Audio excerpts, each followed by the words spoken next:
연말연시가 되어서 주변의 여러 지인들과 함께 연락을 주고받았는데요. 연락을 주고받으면서도 서로 이렇게 덕분에 참으로 한 해 동안 감사했습니다 라는 그런 인사를 많이 나누었습니다. 서로에게 우러나는 마음으로 서로를 향해 감사를 표하는 것이 참으로 마음을 훈훈하게 하더라고요. 그래서 저는 그 연말연시 기간 동안 와, 왜 이렇게 춥지? 날씨는 이렇게 춥지만은 정말 마음만은 훈훈하다라는 그런 느낌을 가졌습니다. 그런데 간혹 이런 연락을 받고는 하는데요. 마찬가지로 덕분에 감사합니다. 이런 연락을 받습니다. 그런데 제 마음에 이런 생각이 들 때가 있어요. 내가 저분에게 뭔가 잘해드린 게 없는 것 같은데, 뭔가 내가 저분을 위해서 해준 게 없는 것 같은데, 그냥 친해서 연락을 하기는 했거든요. 그런데 저분이 나에게 대해서 덕분에 감사했습니다. 이런 이야기를 들을 때가 있습니다. 그 이야기를 들으면 제가 어떨까요? 사실 민망합니다. 전화로 민망함이 전해질지는 모르겠지만 민망하더라고요. 그래서 민망함을 어떻게든 무마하려고 그러는 건지 저도 자연스럽게 저도 모르게 이렇게 이야기합니다. 오히려 당신과 함께해서 누구와 함께해서 감사했습니다. 이렇게 이야기합니다. 이렇게 서로 대화도 나누고 연락도 하고 카톡도 주고받아서 감사합니다. 이렇게 이야기를 합니다. 전화를 내려놓고 나면요. 정말 제 스스로에게 얼마나 부끄러운지요. 그러면서 하나님께 감사를 고백할 수밖에 없습니다. 이런 속담이 있죠. 개천에 내다버릴 종이 없다. 개천에 내다버릴 땡땡 종이 아니고요. 그 주인의 수발을 드는 종이죠. 개천에 내다버릴 종이 없다라는 그런 속담이 생각이 나더라고요. 사람들은 다 제 나름의 쓸모가 있음을 이르는 말인 줄 압니다. 올 한 해도 이렇게 하나님께서 축복의 도구로 우리를 사용하여 주시기를 간절히 소원합니다. 내가 하는 것들은 크지 않고 어떻게 보면은 변변치 않고 별 볼 일 없는 것 같지만은 그 일들을 통하여서 또 다른 사람들과 하나님의 은혜를 경험하고 하나님의 사랑을 누리게 되는 그와 같은 일들이 우리 안에 풍성하기를 간절히 소원합니다. 이와 같은 하나님의 역사를 기대하시는 저와 성도님들 되시기를 우리 주님의 이름으로 축복합니다. 오늘 본문의 말씀을 함께 살펴보도록 하겠습니다. 오늘 본문은 이사야서 2장 2절에서 5절의 말씀입니다. 본문 시작이 이렇게 나오고 있죠. 말이래 이렇게 나오고 있습니다. 마지막 날에라는 그러한 뜻이지요. 이 마지막 날이라고 하는 것은 바로 지금 우리 시대를 일컫고 있는 것입니다. 그러니까 이사야 시절에 이사야가 이야기했던 그 시절이 아니고요. 이사야가 보았을 때의 마지막 날은 지금 우리 시대인 것입니다. 이 시대를 어떻게 구분하느냐 하면은 예수 그리스도께서 이 땅 가운데에 오시고 그리고 다시 오실 날을 기약하는 지금 이 순간이 마지막 날이다라고 하는 것이죠. 왜냐하면은 그때는 이 세상이 끝나버리고 말기 때문입니다. 그래서 우리는 지금 현재 구원을 위한 마지막 순서를 기다리고 있는 때다라고 하는 것이죠. 여러분, 구원을 얻을 만한 때는 지금밖에 없습니다. 지금밖에 없습니다. 여러분, 누군가를 전도한다라고 한다라면은 여러분, 우리는 급히 기회를 만들어서라도 복음을 전해야 되는 것이 지금 이 시대다라고 하는 것이죠. 그런데 2절에 보니 이렇게 말씀하고 있습니다. 마지막 때 그때 하나님의 성전 꼭대기에 하나님의 성전이 꼭대기에 굳게 서고 작은 성들은 작은 산들 위에 뛰어나게 될 것이다 라고 그렇게 말씀하고 있습니다. 이것이 이야기하는 것은 무엇이냐면은 이사야 그 당시에는 각 나라마다 산 위에 신전을 지었었거든요. 신전을 지었습니다. 그러니 이 말씀은 각 나라가 섬기는 우상들, 각 나라가 섬기는 그 신들은 별 볼 일이 없어지고 하나님을 가장 높이는 날이 올 것이다 라고 하는 것입니다. 하나님을 하나님으로 섬기고 하나님을 예배하는 날이 올 것이다, 그렇게 이르는 것이죠. 그리고 만방이 그리로 모여들 것이다 라고 이야기하고 있습니다. 수많은 유대인들이 아니요, 수많은 이방인들이 하나님을 예배할 것이다. 이사야 시대 그 유대인들이 아니요, 지금 이 시대에 이방인들이 하나님께 나와서 하나님을 예배하고 하나님의 구원을 얻고 그리고 하나님의 은혜 가운데 살아가는 일들이 있을 것이다 말씀해 주고 있는 것입니다. 여러분 어떻습니까? 이 이사야의 예언이 지금 우리는 이 예언을 경험하면서 살아가고 있는 자들입니다. 그 은택을 입으며 살아가는 자들이죠. 반면 오늘 본문의 상황은 이것과 너무 다르다라고 하는 것을 볼 수가 있습니다. 우리는 이사야서 1장에서 볼 때에 이 남유다와 북이스라엘 안에 하나님께서 하나님으로 말미암은 그 재앙들을 겪고 있었다라는 것을 우리는 볼 수가 있었지요. 이사야가 선지자로 활동하던 그 시기는 어떠했습니까? 북이스라엘은 아수르에 멸망당하고 말았습니다. 그리고 남유다마저 계속해서 아수르의 괴롭힘을 당하다가 이후에 바벨론이라는 제국에 멸망을 당했죠. 이들은 그 국력이 약해서가 아니고요, 하나님의 말씀을 따르는데 실패했기 때문입니다. 그래서 이들이 망했던 것이죠. 이렇게 하나님의 택한 백성들, 유대인들은 실패했습니다. 반면에 이방인들은 어떻게 된다라고 말씀드렸습니까? 앞서 말씀드린 대로 이방인들은 별 한 게 없는 것 같은데 이상하게 이들은 하나님 앞에 나아가서 예배도 드리고 하나님의 말씀에 순종도 하며 하나님의 그 순종한 가운데 하나님이 주시는 평화를 누리는 그 놀라운 축복을 풍성하게 경험하는 것을 볼 수 있습니다.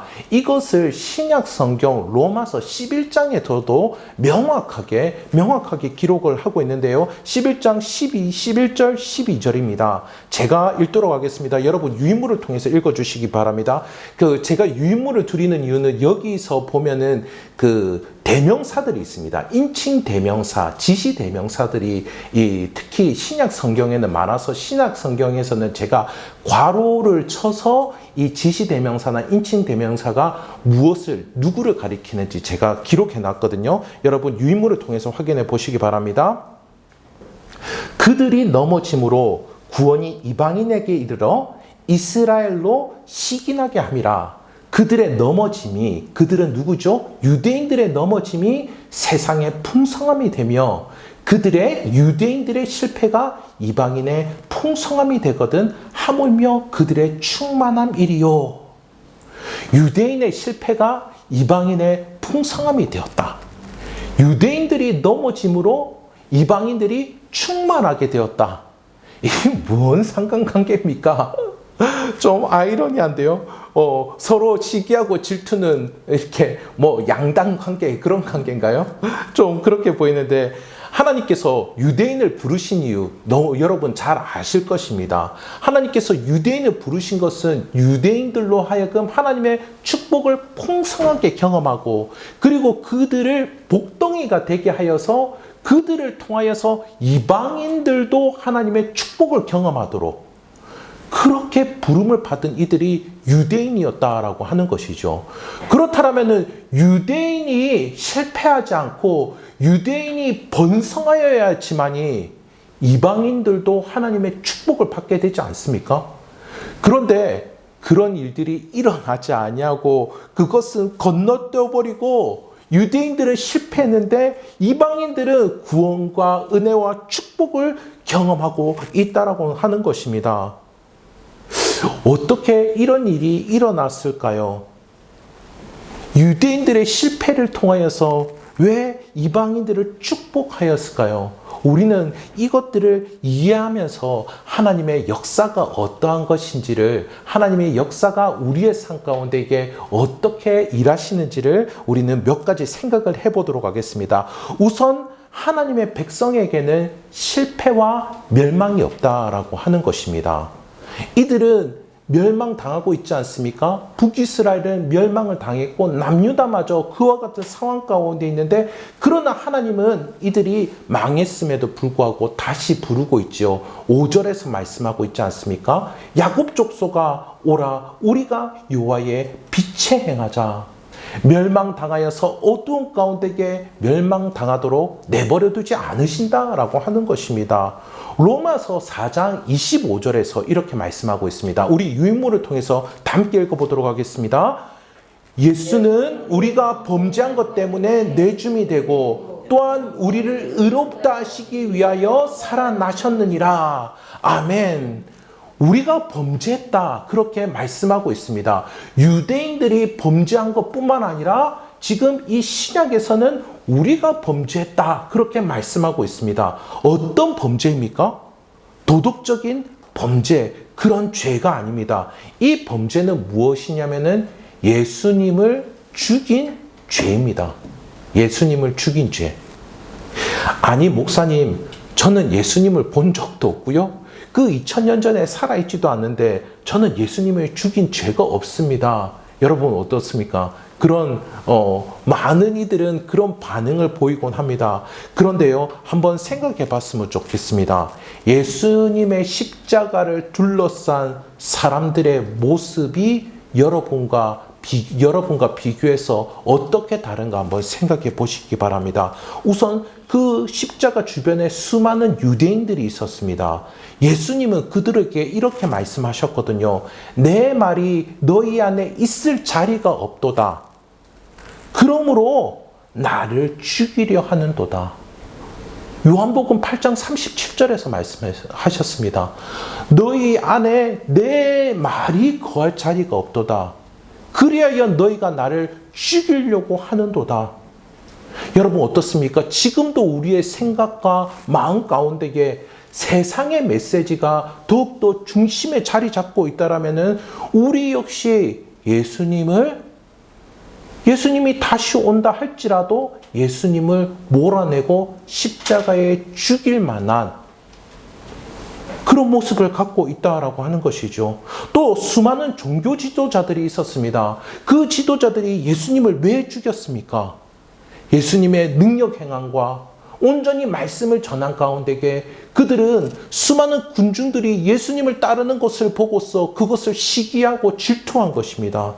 여러분, 우리는 어떻습니까? 우리 안에도 예수님을 평상시에 기억하지 못하고 내가 높아지려고 하는 그런 모습이 우리 안에 있지 않습니까? 그리고 여러분, 우리에게서 가룟 유다와 군중들의 죄를 또 보아야 할 줄 압니다. 이들은 예수님이 정치적이고 군사적인 그런 리더가 되기를 원했습니다. 왕이 되기를 원했던 것이죠. 자기 배부르고 자기 편하게 살기 위해서 예수님을 찾아온 것이었습니다. 그러니 자기 편의를 위해서 예수님을 이용하려고 한 것이죠. 여러분, 우리는 어떻습니까? 우리도 이와 같은 모습 가운데에 있을 때가 있지 않습니까? 우리도 여기서 벗어나기가 쉽지 않을 것입니다. 그래서 신약 성경은 십자가를 이야기할 때마다 늘 계속해서 특정 사람을 지목하는 것이 아니고요, 우리가 범죄했다 이야기합니다. 유대인이 범죄한 것이 아니고 2000년 전에 사람이 범죄한 것이 아니고 우리가 예수를 죽였다, 그렇게 이야기를 하고 있는 것입니다. 그러나 예수님은 자신을 죽인 우리에게 자신을 내어주셨죠. 범죄한 우리들입니다. 메시아를 죽일 만큼 잔인한 우리들입니다. 그냥 말씀을 좀 안 지킨 그런 수준이 아니다라고 하는 것이죠. 멸망을 당해도 마땅한 자들인 것입니다. 그런데 이런 우리를 의롭다 하시기 위하여서 살아나셨습니다. 자신을 죽인 죄인을 의롭다 하셨습니다. 그 일들을 위해서 예수님께서는 다시 살아나셨다라고 하는 것이죠. 예수는 우리가 범죄한 것 때문에 내줌이 되고 또한 우리를 의롭다 하시기 위하여 살아나셨느니라 말씀하고 있는 것입니다. 그러니 오늘 이사야의 말씀에 나오는 일들이 일어날 수밖에 없는 것입니다. 나는 예수를 죽이려고 했지만 나는 예수를 죽여서 나는 망할 수밖에 없었지만 예수는 나를 의롭다 하기 위해서 다시 살아나신 것입니다. 그래서 우리는 주님께 나를 살리시고 나를 온전케 하신 그것으로 인하여서 우리 주님을 예배할 수밖에 없죠. 예배할 수밖에 없습니다. 찬양할 수밖에 없습니다. 나를 구원해 주실 분이 내가 죽인 자가 나를 구원해 준다라는 것, 이 일이 어떻게 일어날 수가 있겠습니까? 그래서 우리는 그분의 말씀에 귀 기울일 수밖에 없고 그분의 손길을 의지할 수밖에 없고 그분의 구원하시는 그 역사 가운데에 참여하고자 하는 간절한 마음이 들 수밖에 없는 것이죠. 우리 주님의 통치에 따라 이 땅 가운데에서 내 탐심에 따라 살아가는 그 모습들을 내려놓을 수밖에 없는 것입니다. 결코 하나님의 백성은 실패와 망하는 것으로 여러분 끝나지 않습니다. 그걸로 끝나지 않습니다. 지난주 설교 제목을 혹시 기억하십니까, 여러분? 지난주 설교 제목, 예, 저만 기억하면 되겠죠? 재앙을 자초했을지라도 라는 제목이었습니다. 재앙을 자초했을지라도 그래도 은혜를 주시는 하나님이십니다. 하나님은 우리가 잘못한 것으로 손해보도록 우리를 내버려 두지 않으신다라는 것이죠. 우리는 잘못하면은 손해를 당해야 되고 잘못하면은 멸망을 당해야 되는 게 마땅한 줄을 아는데 하나님은 그것을 결코 손해로 만들지 아니하시는 하나님이십니다. 여러분이 잘못했다라면은 하나님은 기회를 주십니다. 어떤 기회를 주십니까? 회개의 기회를 주십니다. 회개의 기회요. 많은 사람들은 회개하면요, 자기의 잘못만을 이야기하고 자신의 마음이 통렬해야 된다라고 그렇게 생각하는데, 여러분, 그리스도인의 회개는 그와 같은 것이 아닙니다. 그리스도인의 회개는 내가 용서받을 수 없으니 오직 우리 주님께서 나를 용서해 주신다라는 것을 의지하고 믿음으로 나아가는 것, 이것이 회개예요. 이것이 회개입니다. 그러니까 여러분, 날마다 회개를 하실 수 있습니다. 날마다 회개를 하실 수 있지만 회개하는데 끝나면은 안 된다라는 것이죠. 왜냐면요, 용서함은 우리 주님께 있기 때문입니다. 용서함은 우리 주님께 있기 때문입니다. 우리 주님께서 내가 범죄한 그 모습 가운데 나아갈 때 실패하고 망한 그 모습 가운데에 우리 주님께서 말씀하실 것입니다. 십자가가 날 살렸고 십자가가 널 살렸다. 그렇게 이야기해 주실 줄 믿습니다. 오늘 말씀의 의미를 두 번째로 생각해 볼 수 있는 것은 하나님은 우리를 향하여서 거룩한 목표를 가지고 계시다라고 하는 것이죠. 오늘 말씀의 4절을 다시 보도록 하겠습니다. 4절을 다시 보도록 할 텐데요. 그가 열방 사이에 판단하시며, 3절에 이어서 보자면은 하나님의 말씀으로 판결하신다라는 거죠. 많은 백성을 판결하시니 말씀으로 통치를 하신다는 겁니다. 무리가 그들의 칼을 쳐서 보습을 만들고 무력으로 쓰는 칼을 보습, 농사 짓는 기구로 만들고 그들의 창을, 이것도 힘으로 찌르는 것이죠, 낫으로 만들 것이며 이것도 농사를 짓는 것입니다. 이 나라와 저 나라가 다시는 칼을 들고 서로 치지 아니하며 평화가 온다라고 하는 것이죠. 다시는 전쟁을 연습하지 아니하리라. 싸우기 위해서 쓸데없이 힘을 빼는 일이 없다라고 하는 것입니다. 하나님의 말씀이 백성을 다스리시니 어떤 일이 일어납니까? 평화가 일어난다라고 하는 것이죠. 이전에는 찔러 죽이는 것밖에 없었는데 이제는 가꾸고 키워서 함께 나눠 먹는 일들이 일어나게 된다라고 하는 것입니다. 서로를 죽이기 위하여서 힘쓰는 그 일들이 끝나 버리게 된다라고 말씀하시는 것이죠.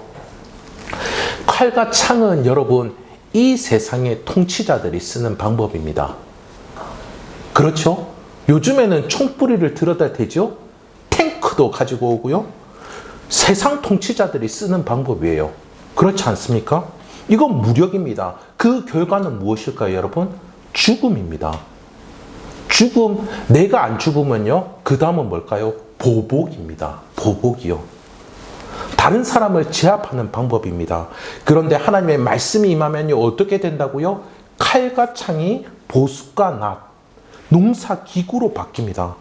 하나님의 백성들이 쓰는 방법이죠. 이 방법은 여러분 열매를 맺습니다. 다른 사람과 그 풍요로움을 나누게 된다라고 하는 것이죠. 하나님은 이처럼 하나님의 백성들이 자신과 같기를 원하십니다. 이 세상에 창과 칼의 그 방법을 사용하지 않기를 원하신다라는 거예요.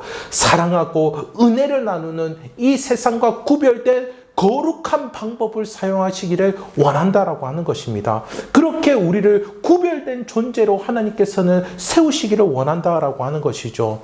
하나님은 이렇게 우리가 책임감 있는 모습에까지 이르기를 원하시는 하나님이십니다. 앞서 말씀드린 것처럼 하나님은 우리가 망하게 내버려 두시지 않으시죠? 그리고 지난 시간에 말씀드린 것처럼 그렇다고 하나님은 우리를 조종하시지도 않으십니다. 하나님은 우리가 이렇게 자랄 때까지 기다리고 계신다라고 하는 것이죠. 다른 사람을 해코지하고 다른 사람을 찌르기 전에 우리로 하여금 너 그거 아니고 그거를 보습으로 만들어서 열매를 맺는 삶을 살고 그것을 풍성한 것들을 나누는 삶을 살기를 원하신다라는 것입니다. 로마서 11장 12절을 다시 한 번 더 보도록 하겠습니다. 로마서 11장 12절 다 함께 읽도록 하겠습니다. 그들의 넘어짐이 세상의 풍성함이 되며 그들의 실패가 입양인의 풍성함이 되거든 하물며 그들의 충만함이리요. 아멘. 하물며 그들의 충만함이리요. 이 말씀입니다. 유대인들이 넘어지고 책임감 없는 그 모습 가운데 머물지 아니하고 이들이 장성하여서 이렇게 칼과 창을 보습과 낫으로 만들어서 그 풍요로움을 나누게 된다라면은 이 세상이 얼마나 풍요로워지겠는가 말씀하는 것입니다. 지금 이것은 우리에게도 말씀하고 있는 것이죠. 너가 지금 이와 같은 모습 가운데에 다른 사람을 해코지하도 근근히 삶을 유지하고 있지 아니야. 너에게는 보습과 낫이 있어. 풍요롭게 살아갈 수 있는 삶이 있어. 그것을 나눌 수 있는 넉넉함으로 내가 함께하고 있어. 이렇게 말씀을 하고 계시다라고 하는 것이죠. 이와 같은 모습에 이르기까지 하나님은 자신의 백성을 세우려고 하시는 것입니다. 며칠 전에 아주 소중한 분이 이 세상을 떠나셨지요. 미국의 전 대통령이었던 지미 카터가 소천했다는 소식을 들었습니다. 장례식의 영상을 보았는데 장례식이 축제 분위기더라고요. 장례식이 예배였고 정말 하나님의 은혜가 넘쳐나는 그런 예배였는데요. 그 중에 압권은 무엇이었는지 이렇게 많은 미디어들이 다루는 것을 보았습니다. 그의 정치 라이벌이었던 제럴드 포드가 그를 위해서 이미 몇십 년 전에 추도사를 써둔 것이었는데요. 그의 아들이 제럴드 포드의 아들이 대독을 한 그런 영상을 보았습니다. 제럴드 포드는 이미 십수년 전에 소천을 하셨죠. 2006년에 소천을 하셨더라고요. 그러니까 그 이전에 서로를 위해서 추도사를 써줬다 합니다. 한참 정치를 하고 있을 때에 1976년, 77년도에 미국 대선에서 서로 맞붙었고 제럴드 포드는 이 지미 카터가 자신의 약점을 아주 교묘하게 공격하는 것 때문에 너무 힘들었다라고까지 고백을 했는데요. 그런데 이 제럴드 포드의 아들이 대독을 하는 그 첫 두 문장이 이 문장이었습니다. 정직과 진실함은 지미 카터라는 이름과 동의어였다. 지미 카터에게 정직은 그저 이상적인 목표가 아니라 그의 영혼 자체였다. 와, 문장이 엄청나지 않습니까? 지미 카터는 정직과 진실함, 이것을 책임감 있게 감당하면서 살아왔다라고 하는 것을 그의 인생의 발자취를 통해서 볼 수가 있습니다. 여러분, 우리 그리스도인에게는 이런 유명한 인물만이 아니고요. 우리 그리스도인에게도 이와 같은 명예가 있습니다. 명예가 있습니다. 보습과 낫으로 열매를 나누는 삶을 살 수 있는 것이 하나님의 자녀된 우리 그리스도인입니다. 창과 칼이 없이는 못 살겠다라고요? 그거는 세상 사람들이 하는 이야기입니다. 그러나 이 명예로운 삶으로 불러주셨으니 이를 책임감 있게 지켜나갈 수 있는 저와 성도님들 되시기를 간절히 소원합니다. 다음으로 생각해 볼 말씀의 의미는 하나님께서 우리를 예배자로 부르셨다라고 하는 것입니다. 본문에도 많은 백성들이 하나님의 전에 이르자, 하나님의 전에 이르자, 이 찬양 가사로 정말 많이 나오는 그런 대목이지 않습니까? 하나님께 예배를 드리자라고 하는 것입니다. 여러분, 예배는 영어로 무엇입니까? 영어로 worship이라고 이야기하죠. 이거는 두 단어가 합성이 된 것입니다. worth, 가치와 ship. 십은 배라고 이야기하지만 이거는 담는 것이다라고 볼 수도 있습니다. 그러니까 가치 있는 것을 담는 것이 바로 이 예배인 것이죠. 내가 가장 가치 있게 여기는 것을 담아내는 것이 여러분 예배입니다.